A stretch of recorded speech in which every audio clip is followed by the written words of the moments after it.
Good morning, students. In today's class, we will be learning about hashing. Now, so far we have discussed two search algorithms, that is the linear search and the binary search. Now, linear search has a running time complexity proportional to order of n. That is, linear search has a time complexity proportional to order of n. And we have seen that binary search has a time proportional to order of log n. What is this n? This n is the number of elements in an array. Now, binary search and binary search trees, the two things which we have studied, both are efficient algorithms to search for an element. But what if we want to perform the search operation in time proportional to order of 1? That is, in other words, we need to find that is there any way to search an array in constant time. That is, this order of 1 is the constant time. This constant time irrespective of its size. So what is the scenario? So far and so forth, we have studied various search algorithms in searching and sorting chapter and in trees and all that, where we have seen that the time complexity is in terms of order of n or order of log n, where n is the number of elements of the array. But we need to find a method so that this searching time is reduced to order of 1, that is constant time. Now, there can be two solutions to this problem. Now, let us take an example.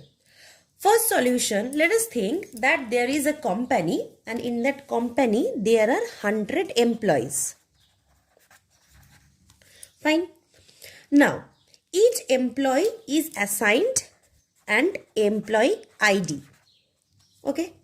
Now, suppose there are 100 employees and each employee is assigned an employee ID in the range 0 to 99. Right? So, to store the records of these all employees in an array, each employee's employee ID will act as an index into the array where the employee's record will be stored. Suppose employee number 10. Employee number 10 will have employee ID as 9. Employee number 10 will have employee ID as 9. So, in this array, in the array of like and so on, in this array of 100 employees, in index number 9, suppose this is the index number 9. In index number 9, all the details of employee number 10 will be stored in index number 9. That is, this employee ID will act as a key to the array, such that we can say that whatever is the ID of the employee in that respective index of array, suppose ID is 9, that means in 9th index of array, ID is 12, that means in 12th index of array, in that index, particular index of that array, all the details of that employee will be stored. Now, in this case, we can directly access the record of any employee once we know his or her employee ID. Because the array index is same as the employee ID number, because 9 is the employee ID number stored in index 9 of the array. If 12 is the employee ID number stored in index 12 of the array. So what we need to have? Suppose there are 100 employees. We need to have 100 blocks of array. We need to allocate that. And we assigned employee IDs from 0 to 9 to all the 100 employees. And according to the respective ID number will act as an index to the array. And according to the respective ID number, all the details of the specific employees will be stored in the respective ID numbers. But actually, practically, this implementation is hardly feasible, because suppose an employee starts with 100 employee, a company starts with 100 employees. Suppose 40 employees in next year has left.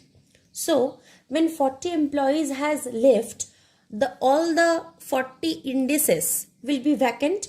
because all the details will be deleted, because those details are not needed anymore if that person is not employee of the organization. So all these 40 places will remain vacant. But in computer systems, or in the language of computers, what we have seen that our motto is always to reduce space complexity, that is to maximize the utilization or optimize the utilization of all our resources. So if we have an array where we can store 100 elements, and within that 100 elements 40 places are vacant, then it is of no use to us, because those 40 spaces we cannot assign anymore to any employees. Because if this employee number, first employee will have 0 ID number, second employee will have employee ID 1, like this, if this trend is followed, then suppose there are 100 employees in year 1 and in year 2 20 more employees join in, then those 20 more employees need to have IDs from 101 to 119.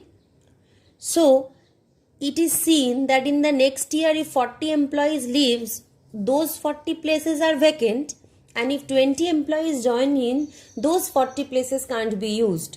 Another 20 IDs need to be created, or another array space need to be added up to assign these 20 employees. So this idea is practically very hard to implement in real system. Now there can be another thing which we see generally. Suppose let us assume that the same company uses a 5-digit employee ID as the primary key. Now in this case, key's value will range from this range. Maximum cases, if you notice, suppose I have employee ID number 83008, someone has employee ID number 93001, like this and so on. So if we assume that the same company has a 5-digit employee ID which will be used as a key to locate which employee has what details, so the key's value will range from 0000 to this range. 5-digit can be a combination of these digits only. So if we want to use the same technique as we discussed just 2 minutes before, we need to have an array of size this. But since our company has only 100 employees, so if we consider this to be the size of an array to store the details of 100 employees, it is very impractical, as there will be a wastage. So much storage space will be wasted just to ensure that each employee's record is a unique and predictable location. So the conclusion is, whether we use a 2-digit primary key, just in this case, or a 5-digit primary key, just in this case, there are only 100 employees in the company. Thus, we will be using only 100 locations in the array. Therefore, in order to keep the array size down to the size that we will actually be using, another good option is to use just the last 2 digits of the key to identify each employee. For example, the employee ID with number 79439, all the details will be stored in the index 39. Similarly, the employee ID with the number 12345, all the details will be stored in the array location 45. Now in the second location, the elements are not stored according to the value of the key. So in this case, we need a way to convert this 5-digit key number into a 2-digit array index. There should be a way, because suppose both of them has 39 as the last indices, then there will be a collation. So we need to find a way such that this 5-digit key number can be converted to a 2-digit array index between 0 to 99. Now we need a function which will do this transformation. So on, we will use the term hash table for an array. The array is termed as the hash table, and the function that will carry out this transformation from this 5-digit key to this 2-digit array index, this transformation that which function will carry out, that function is known as hash function. Okay, so the array or the bucket array, whatever we use the term, that array is termed as the hash table, and the function which causes this transformation from 5-digit to a 2-digit so that it can be mapped to a respective array location, this function will be known as hash function. Now, as I have discussed the hashing concept, let's get into a little more details. Now, what is the concept of dictionary? The concept of dictionary is that it's a pair. Like, suppose in the first pages of dictionary, we have all the letters starting with the we have all the words starting with the letter A. First page consists of A after A. Next page consists of B after A. Next page consists of combination of A and C. Next combination of A and D, and so on. So the first A is constant. Next is a combination of all the letters starting from A to Z. Third is the combination of 3 letters. Fourth is the combination of 4 letters. Like this, total file of A is there. Next, the same concept will be starting with B. Now, the concept of dictionary is basically a pair with a key and a pair with that element. So, this concept of dictionary was first placed in the terms of log file. This log file. What is this log file? It is basically an implementation of the dictionary, and it is an unordered list. That is, a file is there, and one after the other as data comes, all the logs of the data are maintained. So what happens is, whenever we want to add anything, it will always be added at end. So at end means it will take order of 1 because it will always be added at end. And whenever we want to delete anything, suppose we want to search or delete it, since any ordered list is not maintained, so the search or delete operations will take order of n values. So to improvise this thing, next comes the concept of bucket array. What is this array or bucket array? As we all know, that array is a collection of n elements. Now suppose from 0 to n-1 index, this is the array. Suppose we have a pair as 1, C, where C is the element and 1 is the key value. As we know that we are having pair as key and element, so here 1 is the key and C is the element. So this means that this element C will go and be stored in index number 1. That means that K is the element, K is the key value and E is the element. So this element E will be stored in array kth location. This is the concept. Now in this concept, addition takes order of 1 and deletion also takes order of 1. But the disadvantages of bucket array is keys have to be integer. This K value will always have to be integers. And beforehand, we need to know the range of the keys. So these n elements, how many elements are there in the array? Beforehand, we need to know the range of the keys. So there was also a lacuna in this concept. So in the third concept came what we discussed, the concept of hash table. Okay. Now we will come to the concept of hash table. Now, as we have discussed earlier also, hash table, the concept is two things. First is the hash function and the second is the bucket array or the array in simpler terms. Now, for each element, that is, there is a key pair, this key and E together, key and element together is a key pair. So for each element there is a key pair, this thing with the key value and the element value. Now each of this key value, this h is known as the hash function of this key. Now this hash function is going to calculate some value based to the value of the key, that is k. Now this hash function is represented as h. Now hash function may be of two types.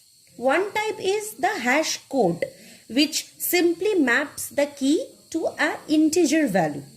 And another type of, so the first type is the hash code, which map key